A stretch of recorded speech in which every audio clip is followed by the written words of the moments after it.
మల్లిక, దేవి మల్లిక. ఏమైంది మహారాజా, చెప్పండి. దేవి, నా కలలో ఒక దృశ్యం కనపడింది.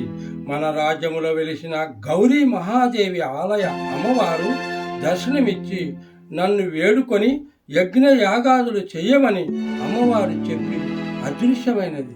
అవునా మహారాజా, మీకు స్వప్నంలో అమ్మవారు దర్శనమిచ్చినదా? కానీ మహారాజా, నేను కొలను వద్ద స్నానమాచరించి గట్టుపై కూర్చొని కొలను వైపు దిగాలుగా చూస్తుండగా అంతలో చేపల గుంపు కనపడింది. ఒక పెద్ద చేపకు అన్ని చిన్న చిన్న చేప పిల్లల్నిచ్చావు, నాకెందుకు ఒక సంతానం కూడా ఇవ్వలేదు శివయ్య? అంతలో దేవతలైన బ్రహ్మ, విష్ణు, మహేశ్వరులు తదాస్తు అన్నారు. అటు వెళుతున్న నారదుడు అది విని తరువాత నారాయణ నారాయణ నారాయణ. నారాయణ, ఏంటి తదాస్తు అని మాటిచ్చేస్తున్నారు?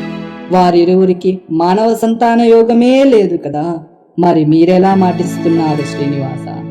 మత్స్యావతారంలో ఉన్న పుత్రుడు జన్మిస్తాడు నారదా. దిగులు పడకు మహారాణి, ఏదో ఒక రోజు మన మొర ఆ శివుని ఆలకించకపోడు.